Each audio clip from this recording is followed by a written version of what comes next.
The great tendency is to mold God into the shape you want him to be, rather than in the reality that he already exists. Dr. Tony Evans says we have the freedom to choose sin, but not to choose the consequences. So when he releases his restraint, all hell can break loose, and he allows men to go their own way independently of him.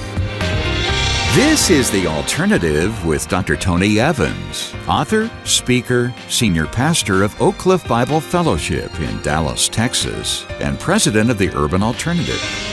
God gave us boundaries in life, but he also gave us the freedom to choose. So what happens when we abuse that freedom? That's what Dr. Evans will explore with us today. Let's join him. Many years ago in Europe, one of the ways they would test someone to see whether they were insane in these European sanitariums was to put the person in a closet, turn the water on in the sink, let the sink overflow, and then give them a mop and tell them clean up the mess while the water was still running. They wanted to test to see whether the person had grown in their sanity.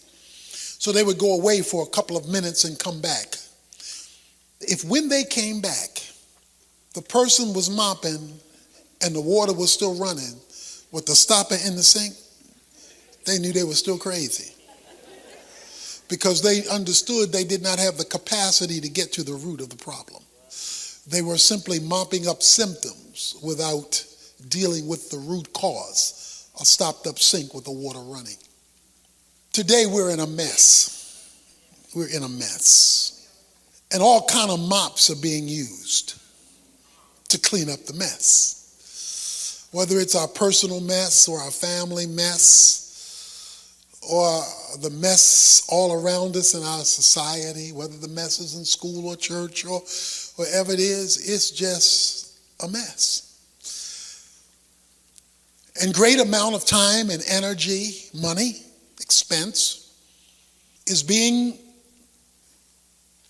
put out to mop up the mess. The problem is that the stopper is still in the sink and the water is still running. That is, we have not sufficiently gotten to the root. And if you don't get to the root, you'll be mopping for days. Because if the stopper is still in the sink and the water is still running, all the mopping in the world will not resolve your problem, no matter how expensive your mop is. So great efforts are being put into fixing the mess. In 2 Chronicles chapter 15, verses 3 to 6, I want to show you the root of the problem. I want to show you the root. Verse 3. For many days Israel was without the true God, and without a teaching priest, and without law. For many days Israel, the nation of God's people, was without the true God, without a teaching priest, and without law. So three things were missing on the national landscape. It says the true God was missing. It didn't say God was missing. It said the true God was missing.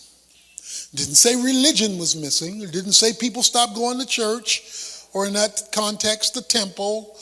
It didn't say that they stopped saying their prayers.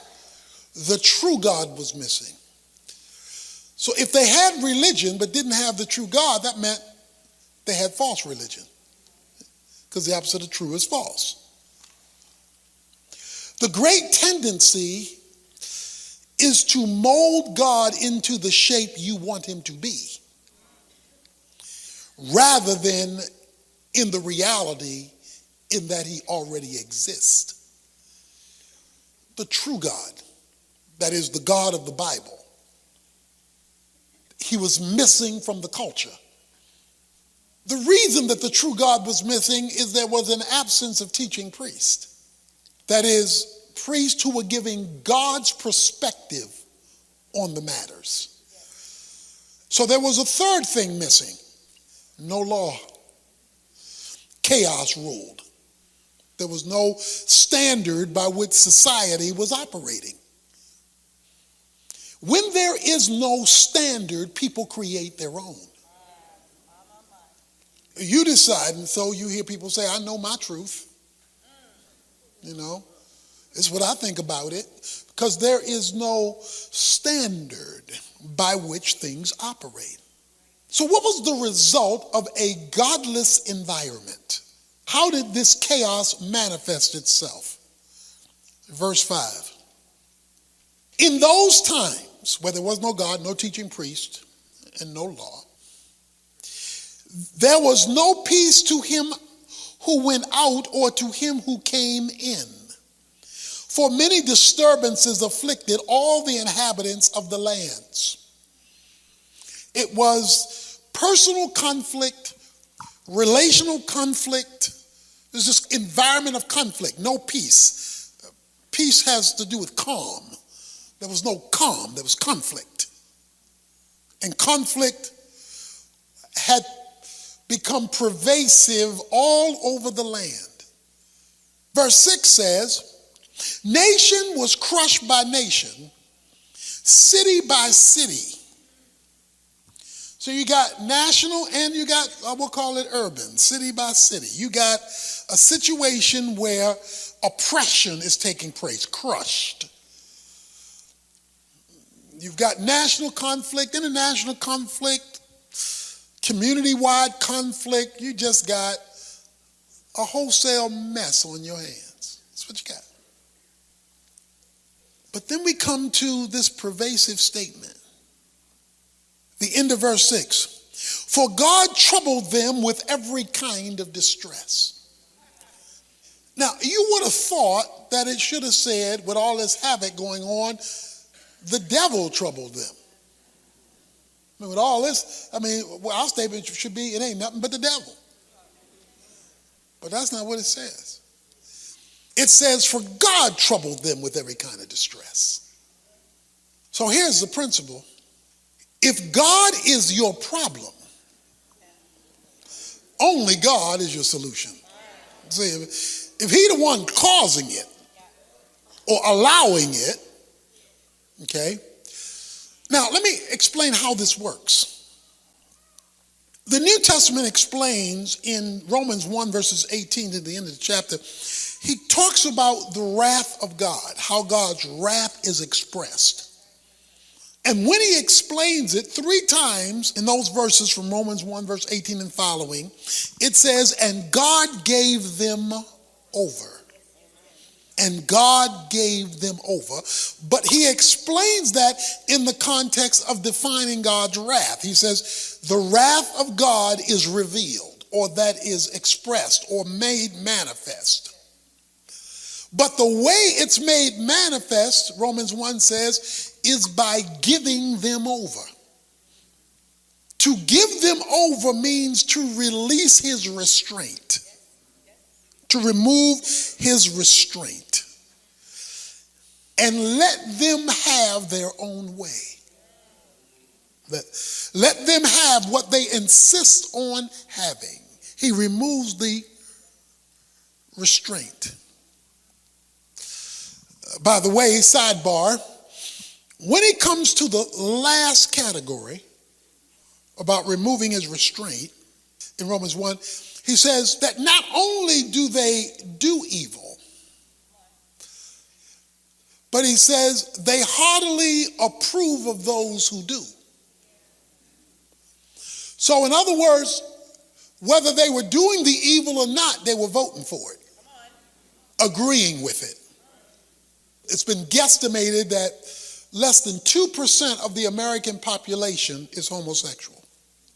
But it's estimated that at least almost 60% approve of gay relationships, either as civil unions or as marriages. I told you some time ago, I was on the phone with I guess it was about 30, 40 preachers, teaching priests. The subject was the church's response to gay marriage. That was the subject that the preachers were talking about.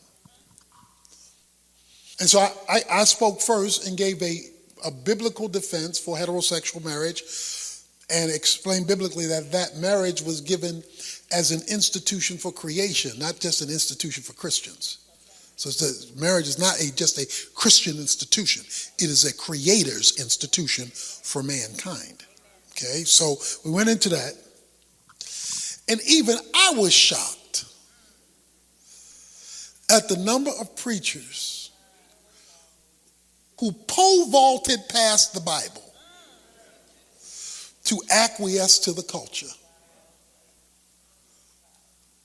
I mean, I was shocked at the number.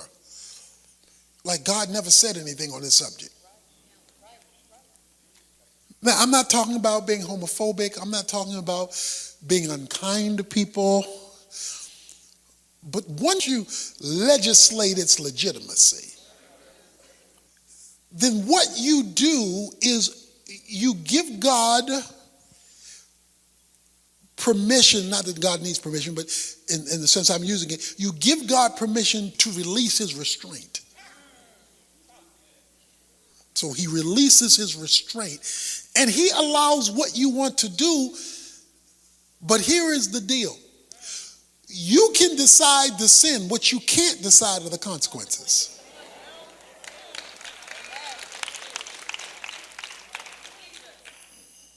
So when he releases his restraint, all hell can break loose. Not because God is trying to make all hell break loose, but God can't be associated because of righteousness, verse 18 says of Romans 1. So he releases his restraint. Well, that's kind of the picture you see here. God troubled them with every kind of distress because he releases his restraint. And he allows men to go their own way independently of him. He didn't stop Adam from eating the fruit because of freedom. Men have freedom to a point. God is sovereign, but like a football field that has sidelines and goal lines, it has out of bound lines, it has boundaries. Those lines do not move. Those are permanent located lines. But on the field, there are a whole variety of plays you can call. So while the lines are sovereign, the plays are freedom. You can call any play you want, but you can't step on that line. Because if you do, the whistle's going to blow. You're out of bounds. So God has sovereign boundaries, but freedom within those boundaries. So you can call a bad play or you can call a good play. You can lose yardage, you can gain yardage, but it all will happen within the boundaries established. But what happens when those lines disappear? Well, Dr. Evans will have more on that when he continues his message in just a moment. First, though, I want to tell you about his brand new book, just released to go along with our current sermon series. It's called Kingdom Citizen. Our country has always been a work in progress, but lately it seems like we're making too much progress in the wrong direction. But Dr. Evans says things can turn around, and it's up to the people of the church, people who are committed to God's kingdom agenda, to get the process started. In this book, he'll show you how to use the power God's given us to heal the divisions, reverse the decline, and overcome the despair that seemed to be a big part of life in our country recently. Change can start today, and it can start with you. Find out how by requesting a copy of Kingdom Citizen. We're making it available for a limited time as our thank you gift when you support Tony's ministry with a contribution of any amount. Just visit us at tonyevans.org to make the arrangements. Or call us at 1-800-800-3222, where staff members are standing by 24/7 to help you with resource requests. Again, that's 1-800-800-3222. Well, right now, let's get back to today's message. Here's Dr. Evans. What you and I are witnessing is removal of divine restraint in our culture today. God is being summarily removed ever so consistently to the periphery of the culture. His name is still used with no content. So the people will talk about God, but not the true God. Because if it was the true God, they would be talking about God's standard, not just using his name. So the true God is being removed while religion is being maintained. But if you will watch carefully, there is a systematic attempt to restrain religion's influence in the culture. Be religious, just stay in church. My point is secularism, humanism is happening, and so God is removing himself, or is being removed from downtown to the outskirts of town. Like a flat tire. We want him there if there is an emergency. If something go flat. But if there's nothing going flat, then you just stay there till we call you. So that's our reality. That's what's happening. And things appear to be getting worse and worse. But yet we still have to live. We still have to live and raise children and function and work and do life. We still have to do life. So the question is, how do you function in a culture that is removing God from its center? That God, other than using the name, is no longer the dominating influence in the culture. How do you address that? Verse 7. But you. He told you what's happening wrong with the world. Now he said, now I want to talk to you. You, be strong. And do not lose courage. For there is a reward for your work. I know it doesn't look good. I know the headlines of USA Today doesn't look encouraging. I know the statistics aren't very promising. But for you, don't, he says, lose courage. Don't give up. Don't throw in the towel. Don't walk away. It's rough out here, up in here. But for you. You can't control what your neighbor does or does not do, but I'm talking about you. He says, but for you, do not lose courage, for there will be a reward for your work. In other words, in the midst of all this chaos, God hasn't forgotten your name.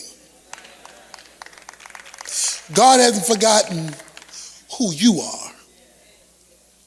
As you recall, Israel has been judged. They're in Babylon. But Daniel made up in his mind. That's a but for you. Nobody was agreeing with Daniel. Very few people were there supporting Daniel. Daniel and his mini crew, they didn't have a lot of cultural support. But it says, but Daniel made up in his mind that he would not be contaminated by the culture. He wasn't going to let the culture contaminate him. Now, he wasn't some standoff person. He maximized his potential within the culture. He went to the school, graduated magna cum laude. Says he went to the school for 3 years, learned the language, all of that. He got the job, excelled in his career in a pagan land. But it said in verse 8 of Daniel chapter 1, but Daniel made up in his mind. And then we talked about verse 9 that started with now God. Now God. Even though the culture was declining, that is, he was in a secular environment. In fact, it's an environment he's going to be judged. Now let me tell you a little story about Daniel that you know, but I want to repeat it for you. The most famous story known about Daniel is what? Daniel in the lion's den. That's the most famous story about Daniel known. Daniel in the lion's den is in Daniel chapter 6. That's where he's in the lion's den. So he's a teenager in chapter 1. He's a youth. He's a teenager in chapter 1. In chapter 6, by the time you get to chapter 6, many years have passed, and he's approximately 85 years old. Okay? Babylon has been destroyed by the Medo-Persian Empire by the time you get to Daniel chapter 6. So you're dealing with a whole new culture, a whole new country, a whole new Babylon's gone, where we start with in Daniel chapter 1. And he's 85 years old. Now, why am I telling you that? Nebuchadnezzar is dead. Babylon is dead. And Daniel's still rolling. Daniel's still rolling. Because as for you, yeah, Babylon, you might be working in a non-Christian environment. Maybe you're the only Christian there. Maybe they're cussing like sailors and living like dogs, and that just may be your reality. You got to work. You got to earn a living. You say, but this is an ungodly place. But as for you, we're talking about you now. I know the environment, but as for you, you may be in school, and the students in college or wherever you happen to be going, they're operating on a different worldview. And it's lonely, and it's isolated, and it's maybe environmentally. But you gotta hone your skill. You gotta learn whatever it is you need to learn to do what you think you're supposed to do. So that's where you are. Maybe you can't afford a Ritzy school, community college. That's how you roll. But as for you, you got to make up in your mind. Because what God will not do is make up your mind for you. He will respond to a made-up mind. He will not make up your mind. But when Daniel made up his mind, it was a spiritual issue, because he says that he would not defile himself, because he knew that eating the food offered to idols meant submission to the idol. And see, because he understood the spiritual connection to the meal. It wasn't just about a meal, it was about submission to the God. Because he understood the spiritual implications, he made up in his mind. And then verse 9 says, now God gave him favor. Now God stepped in and gave him favor. Dr. Evans will come back in a moment with a final word to encourage you as he wraps up today's message called When Your Problem is God. It's just one of 14 lessons in his current 2-volume teaching series, Turning a Nation to God. We'll be glad to explain how you can get a copy to review on your own or share with your church when you visit us at tonyevans.org. You'll also be able to sign up for Tony's free weekly email devotional, search through our huge collection of audio, video, and print resources, and get details on his brand new book, Kingdom Citizen. As I told you earlier, we're making it available as our gift when you help us keep Tony's teaching on this station by making a contribution of any size. Don't wait. Request it today before time runs out on this special offer. Just click your way to tonyevans.org or call our Resource Center at 1-800-800-3222, where staff members are standing by to help you. Again, that's 1-800-800-3222. You may be a good cook, but Dr. Evans says messing with God's recipe for living won't stir up anything but trouble. Find out why when you join us on Monday. Right now, though, he's back with these final comments. So what I wanted to tell you is, in spite of what's happening around you, in spite of the fact that you're in the minority if you're a serious Christian, and when you are in the minority, it can be very troubling, because you become the wallflower. You've been put on the outskirts. So I just want to encourage you with verse 7. But as for you, do not be discouraged. The Lord will reward your work. The Alternative with Dr. Tony Evans is brought to you by the Urban Alternative and is made possible by the generous contributions of listeners like you.